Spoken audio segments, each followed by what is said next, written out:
हनुमान जी की विशेषता है कि न हंसने वाले भगवान को हंसा देते हैं और न रोने वाले भगवान को रुला देते हैं।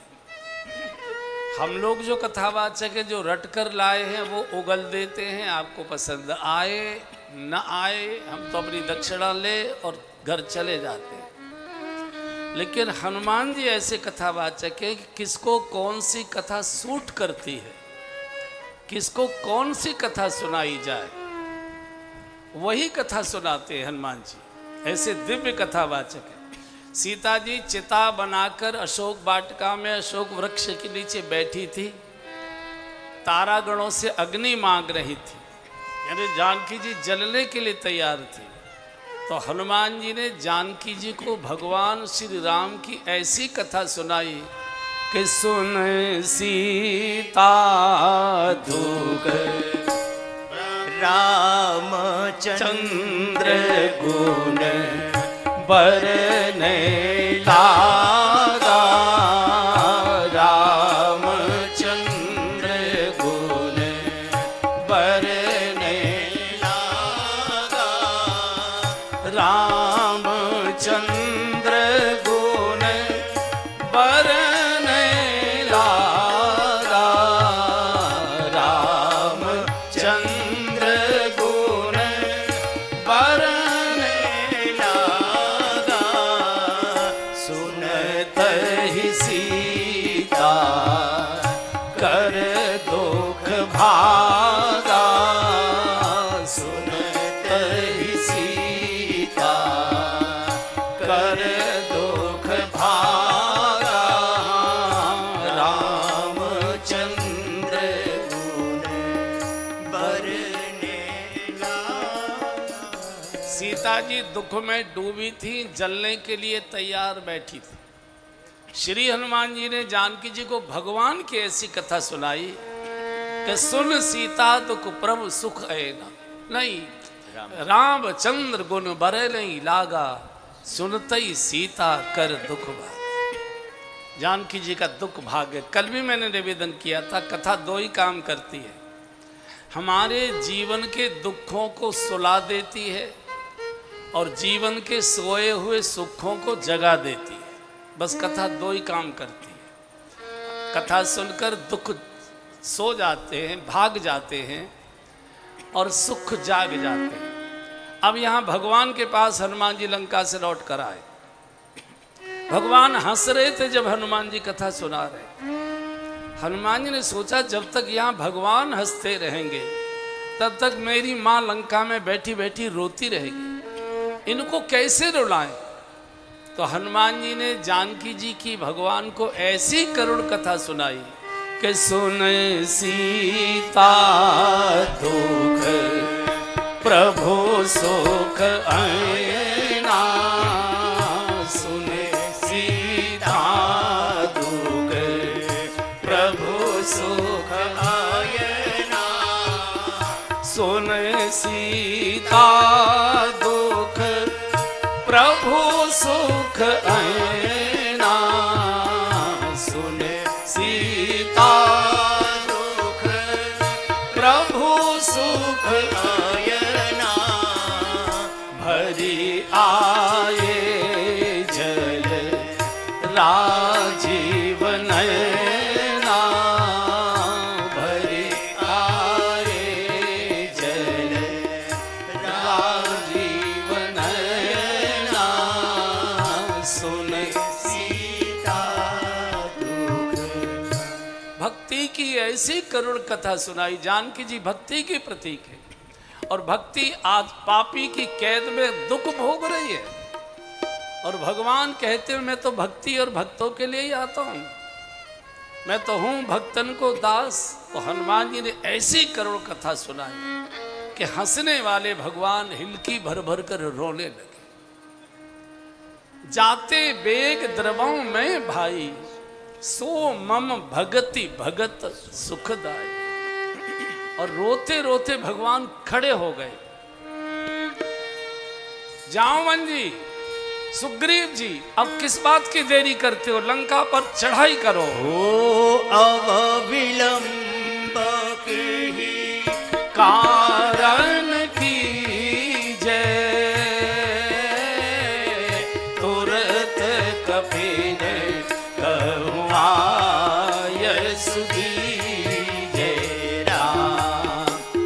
आदेश हो गया चलो लंका की ओर। राम सिया राम सिया राम जय जय राम। हाजी को तुक देखी सुमन बहु बरसी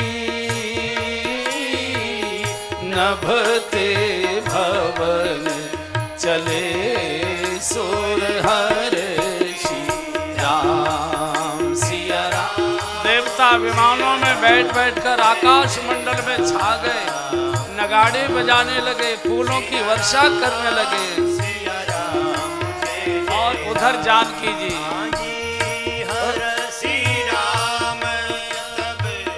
कीन पयाना सगुन भये सुंदर शुभ नाना। राम सिया राम। सारे मंगल शकुन मार्ग में आकर खड़े हो गए। राम सिया राम सिया राम जय जय राम। हाँ जी प्रभु पयान जान नावै हर की वाम अंग जनु कही दे। जैसे ही प्रभु ने दाहिना श्री चरण लंका की ओर बढ़ाया, जानकी जी के वामांग भड़कने लगे, मंगल शकुन होने लगे। और उधर मंदोदरी जोई जोई सगुन जानकी ही होई असगुन भय रावण ही सोई। राम सिया राम जय जय राम जय जय राम सिया राम जय जय राम जय जय राम सिया राम जय जय राम। मंदोदरी को भयानक अपशकुन होने लगे, पूरी लंका में अपशकुन हो गए। लेकिन अशोक वाटिका में बैठी जानकी जी के वामांग फड़कने लगे, एक एक अंग बोलकर माँ को सांत्वना दे रहा है, माँ अब रोना बंद करो, कृपा आ रही है, प्रभु आ रहे हैं।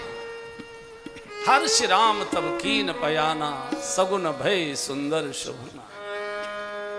प्रभु पयान जाना वै देही फरक के वाम अंग जन।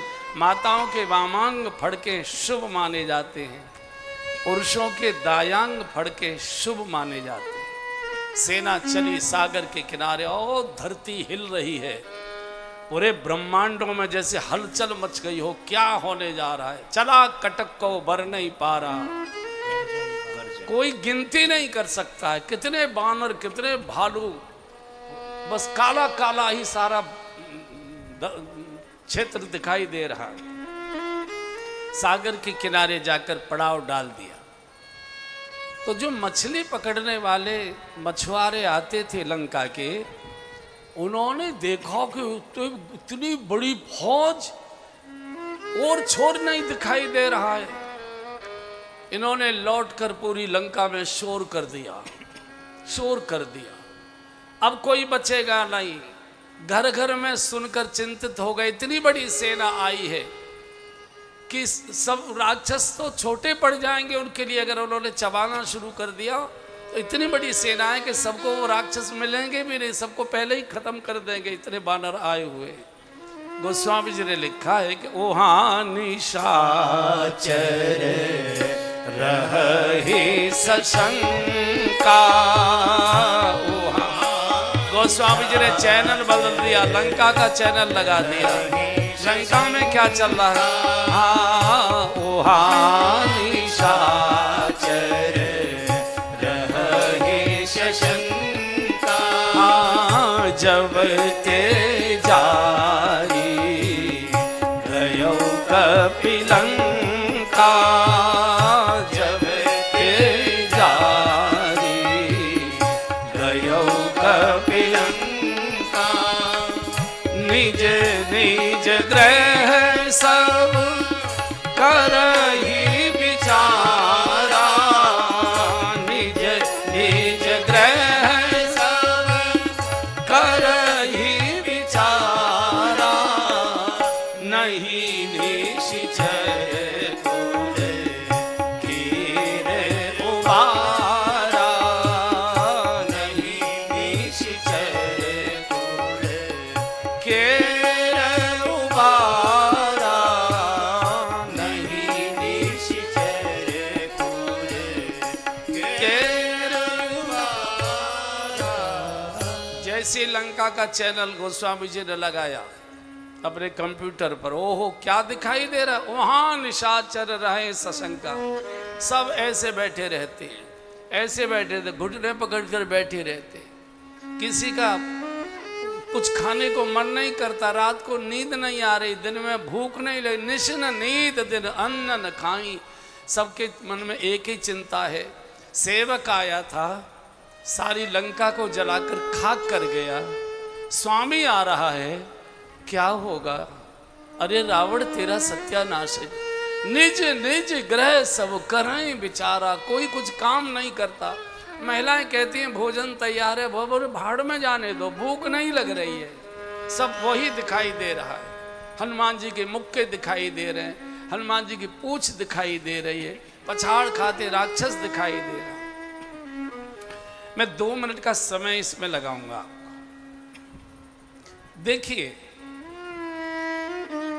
लंका के राक्षसों ने दुनिया के जितने प्रकार के पाप और अपराध दुष्कर्म होते होंगे, पाप के शास्त्र में जितने प्रकार के पाप दुष्कर्म कुकर्म होते होंगे, हत्या लूट बलात्कार व्यभिचार, मतलब जितने मांसाहार मदिराचार, जितने प्रकार के पापाचार होते होंगे, आम के अचार को छोड़कर, टेंटी के अचार को छोड़कर जितने प्रकार, चूँकि राजस्थान वालों को तो टेंटी का अचार अच्छा लगता है ना, लेकिन टेंटी कुछ घट गई है अब बहुत कम, नहीं अब मिलती नहीं, दिखाई नहीं देती, बहुत कहीं दूर दराज होंगी।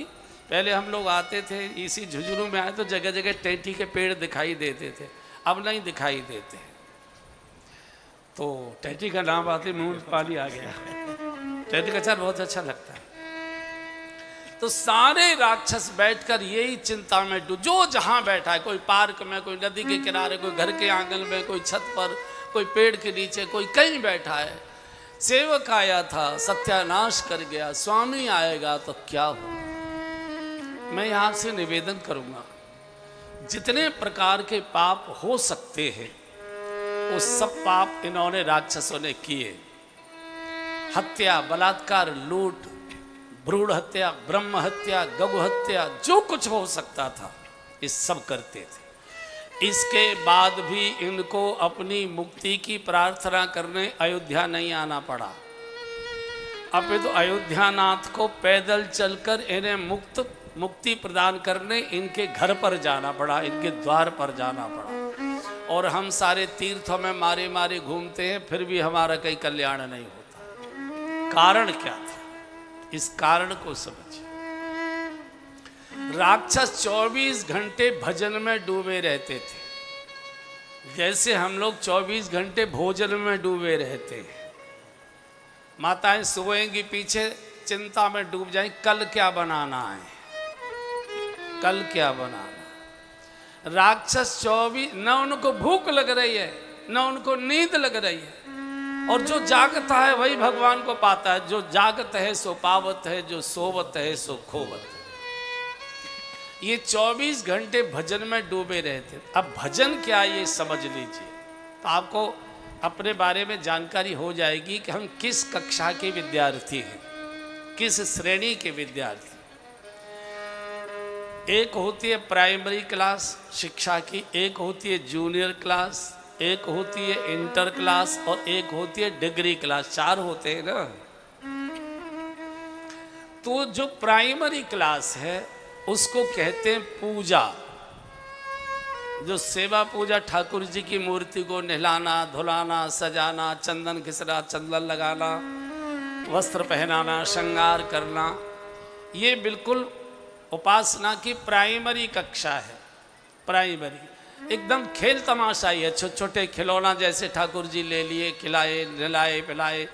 जैसे हम लोग छोटे थे, छोटेपन में न कोई लड़का होता है न कोई लड़की होती है, और सब एक जैसे खेल खेला करते। तो हम लोग बिल्कुल छोटे छोटे थे, 4, 5, 6 वर्ष के, तो लड़कियों के साथ भी गुड़िया गुड्डा का खेल खेलते रहा करते थे। यहाँ भी खेलते होंगे, गुड़िया गुड्डा का खेल खेलते थे। और गुड़िया मेरी है, उसकी शादी भी कराते थे और दावत भी कराते थे, और छोटी छोटी कढ़िया जैसी कुछ बना लेते थे। ये गुड्डों का खेल था। तो ये प्राइमरी क्लास है, बिल्कुल प्राथमिक क्लास है। पूजा करना, ये सेवा करना, सेवा पूजा। दूसरी क्लास है जूनियर, इसको कहते जप करना। माला लेकर 5 माला, 7 माला, 11 माला, 21 माला, 101 माला, ये जप, ये जूनियर क्लास है। फिर जो इंटर क्लास है उसको कहते सुमिरण करना। माला नहीं है लेकिन तो भी भगवान के नाम का सुमिरण कर रहे हैं, तो भी भगवान के नाम का हम लोग सुमिर। आपने साधुओं को देखा होगा, उनके होठ चलते रहते हैं।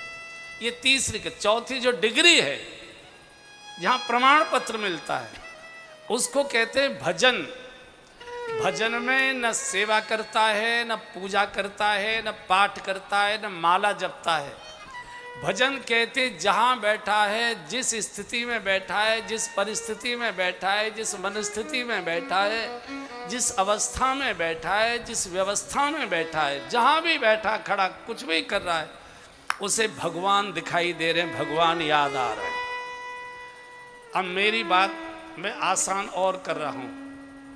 आप यहाँ बैठे हुए कथा मंडप के अंदर, यहाँ बैठे बैठे आपको अपना घर दिखाई दे रहा है, अपना बेडरूम दिखाई दे रहा है, खड़ी हुई अलमारी दिखाई दे रही है, छुपी हुई चाबी दिखाई दे रही है, रसोई दिखाई दे रही है, गैस पर रखा हुआ दूध दिखाई दे रहा है, नौकर मलाई खाता हुआ दिखाई दे रहा है। यहाँ बैठे आपको सब कुछ दिखाई दे रहा है। आपका बेटा विदेश पढ़ रहा है, विदेश रहता है, यहाँ बैठे माताओं को अपना बेटा दिखाई दे रहा है। बेटी जहाँ ब्याही हुई है ससुराल में, वो बेटी दिखाई दे रही है, बेटी के बच्चे दिखाई दे।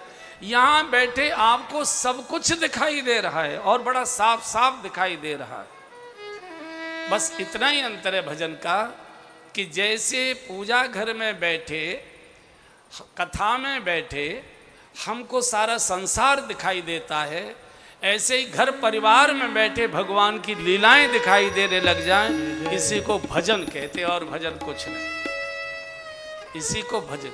लेकिन ये चौथी क्लास में कब पहुंचेंगे?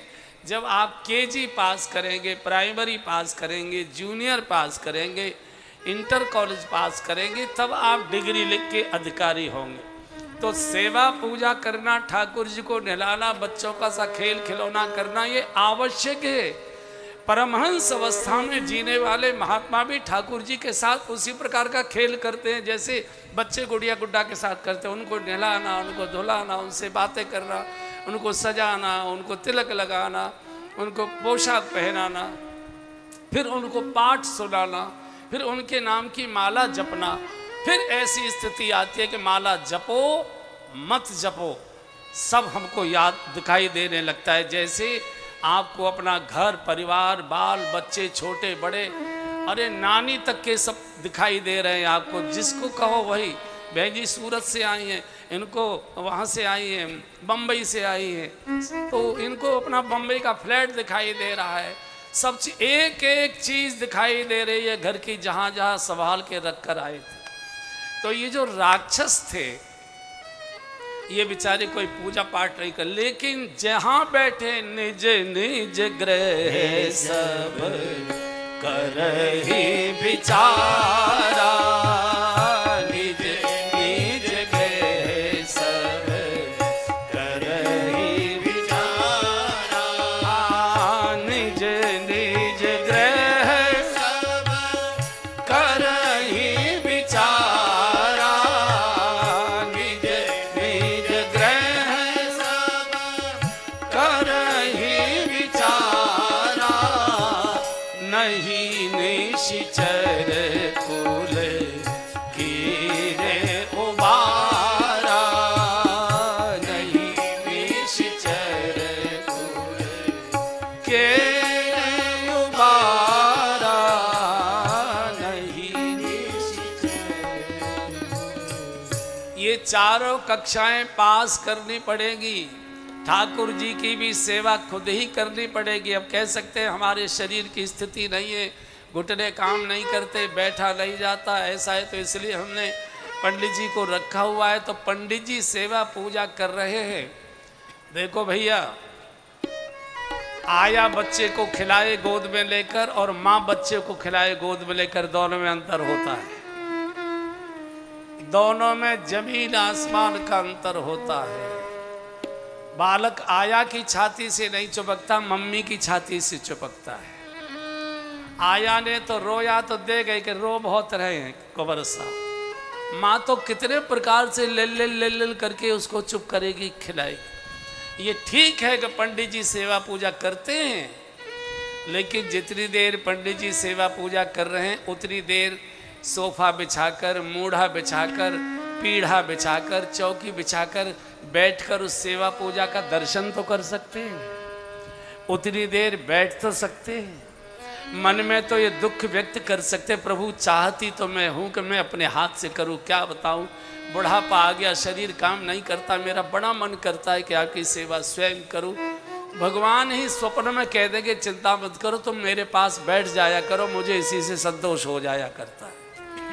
माता पिता को इससे संतोष नहीं होता कि हमारा बेटा कितना बड़ा आदमी हो गया, कितना पैसे वाला हो गया, कितने ऊंचे पद पर जाकर बैठ गया। माता पिता को इससे संतोष नहीं होता।